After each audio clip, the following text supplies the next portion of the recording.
Hello, BookTube. Well, as you can see, I'm filming with a new camera, a slightly new setup, same old place, same old Bean, same old Erasmus, and also the same old day of the week, right? It's Friday, and that's time for a weekly check-in of reading of some kind or other.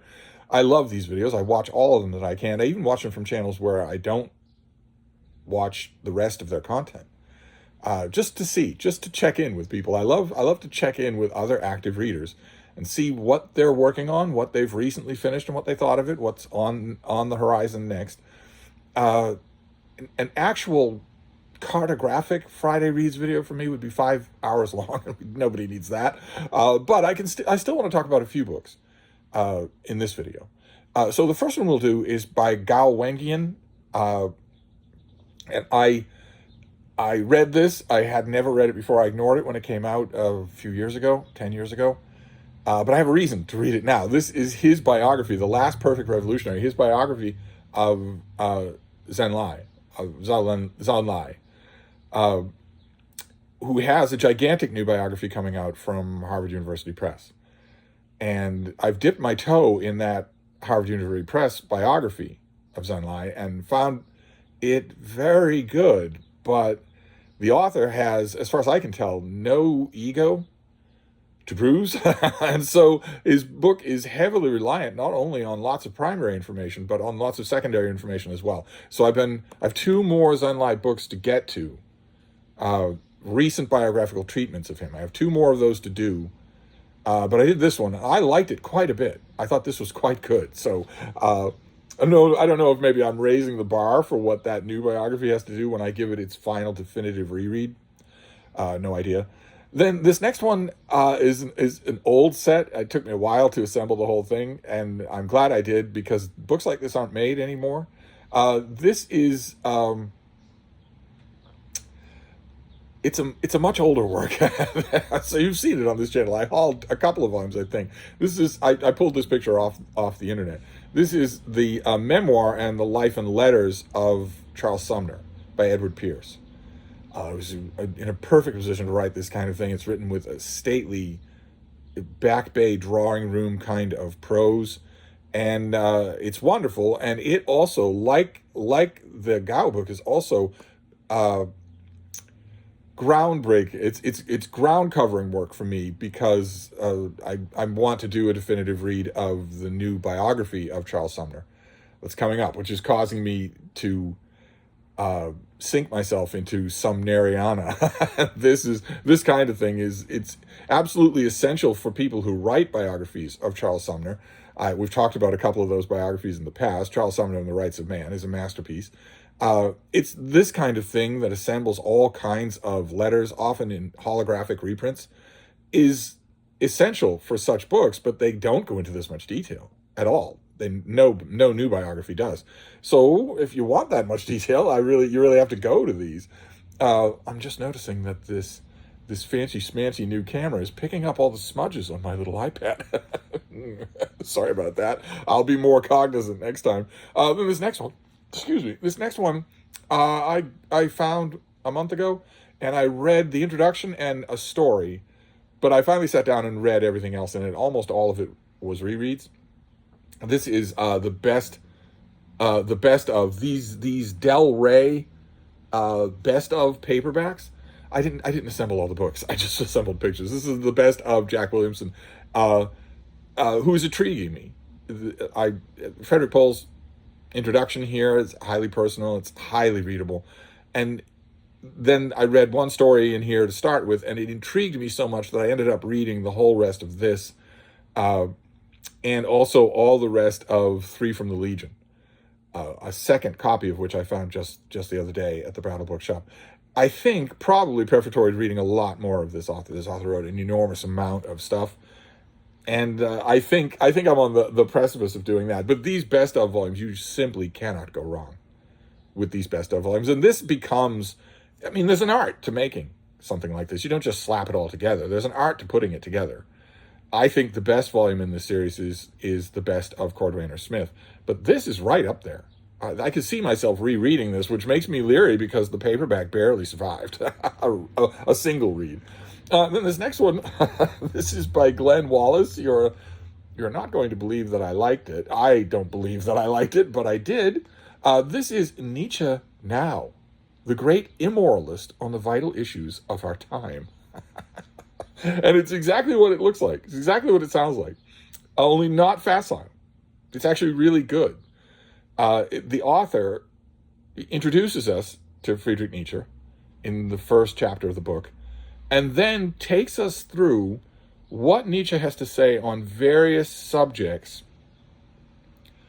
that are in the discourse now, in the world, that are in the discourse now. So nihilism, or faith, or dwindling faith, or the threat of authoritarianism, or the complicated promise of advanced technology, which Nietzsche didn't know about in his own time, but a lot of his thoughts can be applied to those kinds of worries, to those kinds of thoughts. And I was amazed. I thought I was going in for a gimmick here. I mean, yeah, obviously, this sounds like a gimmick, Wittgenstein and me, or something like that. But this was much better than I expected. I don't know if this is out yet, but I very much enjoyed it. I don't enjoy Nietzsche at all. So that's something. Then we have something by Michael Ramos. This is another thing where I predicted ahead of time sort of what it would be like. And in this case, my prediction was not wrong. But it doesn't, the predictability doesn't matter, right? As I say on this channel all the time, it's all about the execution. And this was wonderful. Moving, it's bitter, it's hard to read, but it was wonderful. It's called The After, A Veteran's Notes on Coming Home. And again, you're going to know these kinds of books have been written before. The adjustment to civilian life, or the lack of adjustment to civilian life, the ways that civilian life can be heedless of the troubles of reacclimating. A couple of times in this book, the very easy tossed off saying that people have of, thank you for your service, is pretty much all that a veteran gets, and they don't get a lot of the consideration that they need otherwise. I thought this was amazingly good. I mean, I've read dozens and dozens of these books. In the 1980s, there was a gigantic rash of them about the Vietnam War and the famous poor reception that a lot of Vietnam vets had. This is later conflicts, but a lot of the themes stay the same. I'm not meaning to sound like a pushover here. I'm as happy to be harsh on books as anybody else. But if you know a vet, you should get this book.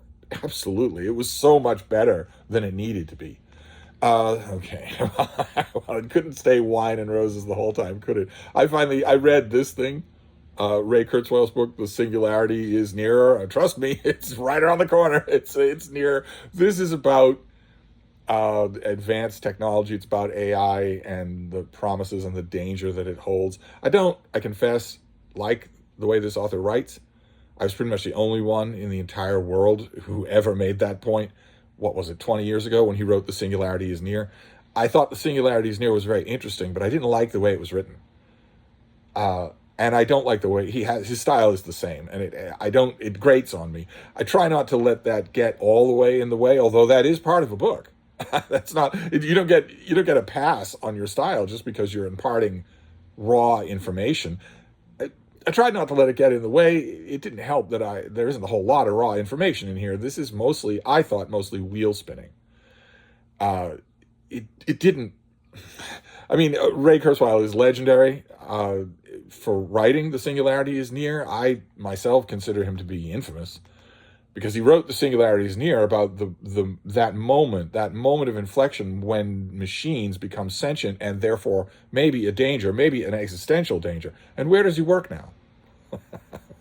Google. He works for Google now. So, the Singularity is Nearer is by Dr. Faustus. So it was a little bit hard for me to take. The Singularity is Near, the first book. I didn't enjoy the reading experience, but there were times reading that book where I stopped and went, oh, okay, I haven't seen that implication, or oh, that's an interesting line, and you're pursuing it well. That almost never happened with this read, so we aren't all wine and roses. And then we have Jo Piazza. I read her latest book, The Sicilian Inheritance, which has a very familiar premise. It's the main character gets an inheritance in Sicily that she wasn't expecting and that could change her whole life. And we've seen many books along those lines. They live or die by how well they evoke modern Sicily. This one does a pretty good job with that. I used to live in Sicily. I used to live just outside of Taormina, and I wandered all over, just everywhere. One of the least hospitable places to wander anywhere, including, the Negev Desert. Aside from the gorgeous coastline, it is just a rock. It's just almost just completely a barren rock that's boiling hot all the time. I was trying not to bring that baggage to this book, and it was charming, but it was overloaded. There are 4 different plots. Basically, there are 4 different plots here, including a murder mystery that ultimately they are fighting. They're like puppies fighting at a dog bowl. Ultimately, they don't work well together. They're not all equally well thought out. I wish that the author had made this, believe it or not, longer. I like the way this author writes. I wish the author had made this longer and had the confidence to take out 2 of those plots. But I think you would probably enjoy it. I think you would feel it was overbusy. Whereas this next one, this is by Kevin Baker. This was a pure enjoyment and also a surprise. This was the New York game about baseball and New York City and how those 2 things entwined to build each other at the same time. I thought I had read all there was to write about this subject. I've read and reviewed so many books on the subject of, the New York heyday in baseball and the Wazir of Wham and the house that Ruth built and whatnot. I've read and reviewed so many of those books. I wouldn't have thought there was anything new you could bring. But of course, as I mentioned, it's not about the subject. No one's asking an author to reinvent the wheel. Instead, it's about execution, and this is amazing. I thought it was amazingly good. Perfect balance of exposition and anecdote, perfect pacing. This is a baseball book to get for your baseball fans, even if they hate New York, as they rightly should. You still want to get them this book. If this isn't the best baseball book of the year, I can't imagine how anyone could do a better job than this on any aspect of baseball. Of course, baseball is in the news lately for a betting scandal that I just refuse to believe that we have heard the last word on the story. I just refuse to believe it. Right now, the story is that Shohei Ohtani's interpreter managed to steal gigantic amounts, many millions of dollars from his various bank accounts without anyone knowing about it, and he has confessed, and he is apparently working with law enforcement. I don't believe it. I don't believe it for a minute. I don't believe it for a minute. I will see in a year. Probably I will be revealed as not knowing what I'm talking about, but I don't believe that it wasn't Shohei Ohtani himself, obviously. I believe that it was Shohei Ohtani himself who's guilty. But anyway, you don't need to know about that to enjoy this. This is period history, atmospheric history done just perfectly, just wonderfully well. Then another bit of praise. You're going to wonder, has this new camera setup softened me? But I calls them like I sees them, and this was also fantastic. Consistently surprised me. This is Glenn Lowry, and this is his book, Late Admissions. I want to call it a memoir, but thanks to the approach that he takes, it really is closer to the subtitle he gives it, which is a confession. Because this pulls no punches. Good Lord, if someone else had written a book like this, you could take them to court.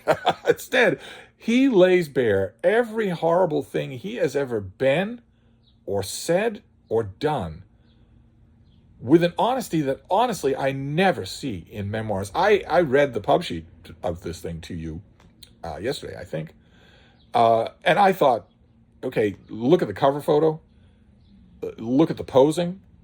I expect that this will ultimately be a tinny moralistic exercise in sotto voce self-justification, and it isn't. At all. At all. This is a brutal book. Wonderfully written. Good Lord, all the way to the last page. At the very end of the book, there's a note that he strikes throughout that irritated me. It wasn't him. It was him, but it wasn't an execution, a fault of execution in the book. And he hits that note soundly right at the end of the book, where he talks about his process of evolution in relationship to the American conservative party, to the Republican Party, which is the Trump party. It's not a conservative anymore. It's Trump. Just Trump. And only Trump. Doesn't have a platform. Doesn't have any principles at all. They're just what he wants. That's what we are. We're just what he wants. And he describes his process that at first, when he was looking at all that, he kind of liked it. Sure, Trump was crude and appalling and obviously shouldn't have been anywhere near the Oval Office. But it was refreshing that he didn't sound like other politicians. It was refreshing that he gave rations of crap to a whole bunch of well-heeled people. And that pleased the author enough so that he turned a blind eye to the indications that there was a lot worse than that came along with that. And then had the scales fall from his eyes and rejected that, and has since started to analyze, well, okay, if I become an enemy of a guy who sicked a violent mob on the Capitol to overthrow the government, then does that mean that I'm automatically encamped with the blue-haired woke crowd? And it's ordinarily in memoirs, what I have read, when people have even tried to grapple with these questions, these social questions, they've been just tripping over themselves to justify themselves and give themselves 20/20 hindsight and whatnot. And he doesn't do any of that. He doesn't do any of that in this book. It's amazing. It's an amazingly, brutally honest book. And then this next one is by Joe Clark. This gave me little pangs of melancholy. This is called Garden to Save the World. And despite the grandiloquent title, this is also wonderful in a low-key way. This is also wonderful. It was melancholy for me because I still dream about doing outdoor gardening. I still dream about that. I don't know how it would work. The groundskeeping company that covers this building, it might as well be that every 3 weeks you just open the gate and let in a herd of Guernsey cattle. It might as well just be. They don't know anything. They don't pay attention to what they're doing, and they just destroy everything. Their idea of groundskeeping is to just level and destroy, bag up the detritus, and put it out on the sidewalk. And I know for sure that I could not, under any circumstances, train them to ignore even a raised garden. Get a metal container from Home Depot. A $25 big metal tub. Bring it back here. Get my surly houseboy or somebody else to use a power drill to drill drainage holes in the bottom of it. Fill it with soil and plant the hell out of it. You could get a thriving garden there, and that would just be standing there outside. I feel certain they would destroy it. They wouldn't think anything of it. They'd think, what's this thing? We better destroy it. So I still pang to do gardening, and this book just made that worse in a good way.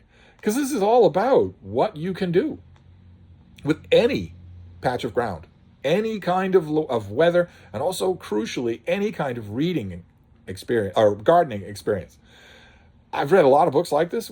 Years ago, when I was in that mania to make a garden of my own, I, of course, read up on it a lot. And that introduced me to gardening literature. Not how-to, but people writing essays and reflections, natural history about gardening, that I have since come to love that kind of writing. I would never have paid any attention to it before I had that gardening mania. I read a lot of books like this on how to garden. Square foot gardening, Crockett's Victory Garden, all that sort of stuff. This is a classic of that kind of thing. If you are a gardener, you're going to love reading this. And if you aren't a gardener, and like me, you kind of think you might like to try it, and in your mind, like me, you're coming up with a long list of buts. But I don't have, the right space, or but I'm not in good shape, or but I'm not sure about my soil, or but I've never done it before. This book addresses all of that. Just wonderfully. Wonderfully non-confrontational, wonderfully optimistic tone. So we're just liking the hell out of these things on this Friday Reads. Some of my Friday Reads are negative. This next one is by Bobby Finger. He wrote a novel called The Old Place. Do any of you know that? I don't think I ever read his book, The Old Place. This is his new book, Four Squares, which has a familiar structure to it. It is a split timeline. historically. So we follow our main character, we see him in the early 1990s. So he's in the midst of the AIDS epidemic. Friends of his are dying. His world is shattering. But he also finds someone. He meets someone at that time that doesn't seem like it will work at all as a relationship. And the timeline also splits with him being a much older man in the present day. And I mostly liked this. I liked the present day elements of it much more than the historical parts. You wouldn't think that would be true, but I did. The portrait here. I need to read this again. I will get the finished copy and I will read this again. But the portrait here of an elderly gay man, I liked. I thought it was done with at times a remarkable sensitivity. Maybe not so much the 90s parts, but they were good too, but they weren't as good. So a partial recommend. Then we have, this is by Jason Roberts, a work of nonfiction. This is Every Living Thing.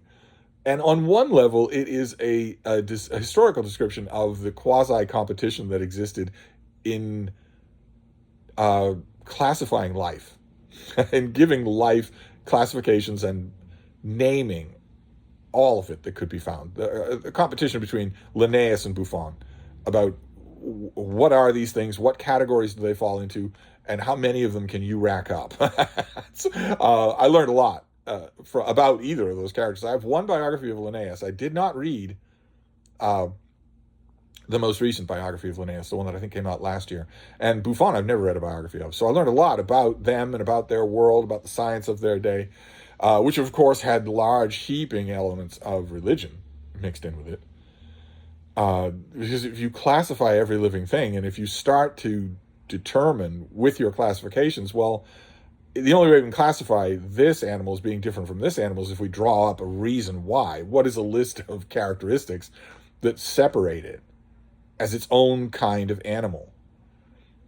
And it doesn't take, if you're doing that, if you're devoting your whole life to doing that, it doesn't take long for you to realize the obvious, which is that the story of Noah's Ark is mythology. The story of Noah's Ark is not even remotely possible. And this was before anybody knew anything about thousands and thousands of species of dinosaur, or thousands of species of marine mammals that do spend most of their time, or even all of their time, in the water, but they can't live there exclusively. They haul out to reproduce. You flood the entire surface of the world, they're all going to die, and they're still here. And so on and so forth with insects and trees and bushes and whatnot. That's an element that runs through here, is that, what do we do about that? What do we do about that? That the more we're looking at here, the more of a problem that story looks like. It doesn't.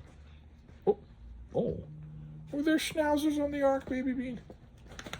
Oh, goodness. We're getting Frida Yoga even though we have a new camera. That's good. Oh, right down to her little toe. What was I saying? All right. Well, I mean, she's a little restive because it's pouring rain here. So she hasn't been able to go out and walk around. It makes us both restive. I really enjoyed this. As seems to be the theme for this Friday Reads. I really enjoyed this. And I think you will too. This is popular science, popular natural history, just the way it should be written. Then we have, let's finish up. This is Nick Bostrom. He wrote a book called Superveillance that I think we saw. Super Surveillance. I think we saw it on this channel. And this is his new book, Deep Utopia. The subtitle is Life and Meaning in a Solved World. And that is a phrase that he invents for this book. Comes up all throughout the book. And it's quite interesting.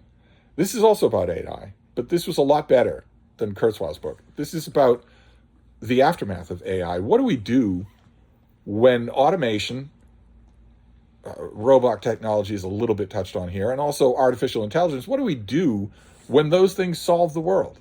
What do we do in a solved world with our time, with our dreams and our aspirations or whatnot? Now, I was reading this thing, and I was thinking, well, okay, that's not going to happen. And people were saying this literally 70 years ago. People were saying this. There were TV commercials of people saying, well, in the home of the future in the 1960s, all of these new fangled appliances that we're selling to you for $12.50 on the installment plan from the Sears catalog will solve all of your daily problems. You won't have any more work. So what will you do with your time? That didn't happen. The predictions that were made about the 1980s and the rise of the computer, that didn't happen. It didn't cause a solved world. Obviously, none of those things are going to cause a solved world either. But the thinking here was really good. Obviously, I mean, computer technology, robot technology, and AI will change a lot. A lot of things will change because of that. I was thinking about this book today when I was passing by a window and I saw outside on the street 3 different delivery vans: FedEx, UPS, and the U.S. mail truck.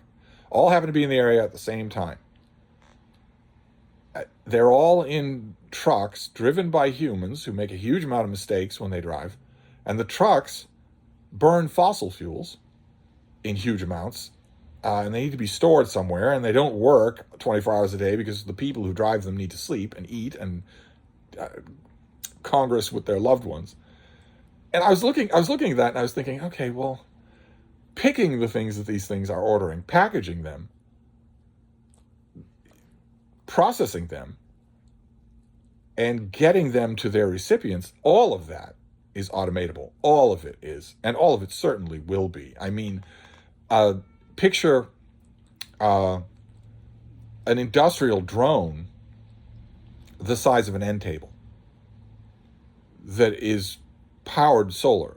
So you've got 5,000 of them that are plugged in and charging in your solar bank, while the other 5,000 are out and about. And you've got an operator, 1 operator, 2 operators, maybe 20 operators. But you're not sending trucks out on the road anymore. And no human being is at a processing plant setting up those orders and matching them with you. None of that is happening. It's all automated. 5 human-shaped robots could do that work in a fraction of the time with none of the mistakes. I glanced at that and thought, well, okay, in this author's solved world, that will be very different. That picture won't exist anymore. Any more than if I'd looked out that window 100 years ago, I'd have seen carts being driven by horses, being pulled by horses. And that would have been a staple sound and smell of the world. It's long gone. Long, long gone. Obviously, we're on the cusp of changes like that. And this book is really intelligent about a lot of that. This was really enjoyable, really a really deep, thought-provoking reading experience, even though its premise is obviously wrong and also a little silly. And I don't think the author really believes it, that any kind of utopia is coming. I don't think the author really believes that at all. And some of it will be frightening, of course. Some of it will definitely be frightening. Would you want to be operated on by a robot? You're about to go under anesthesia and it's a robot that's standing there? Would you want that? Would you ever, for instance, asking legitimately here, as I would if I had all of you here tonight for Friday Wine and Calzones, would you ever get into a driverless car? They're out there in some parts of the United States. Would you ever do that under any circumstances?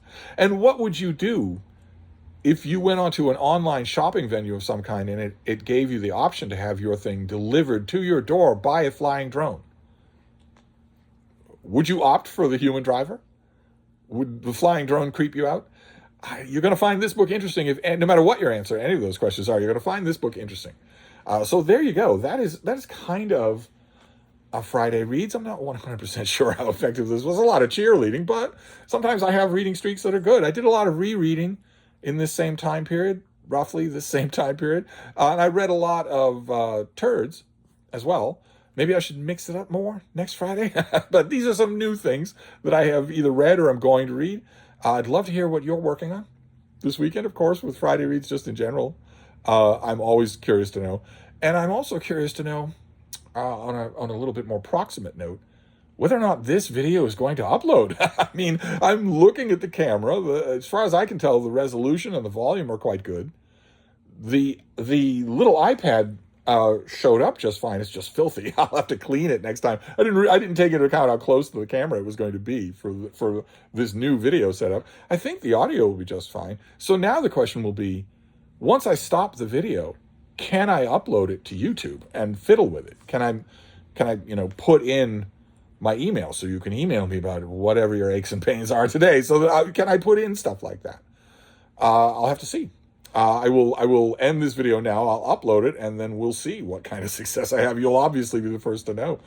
So I'll wrap this up, and I will see you in some venue on some camera soon. Thank you, BookTube.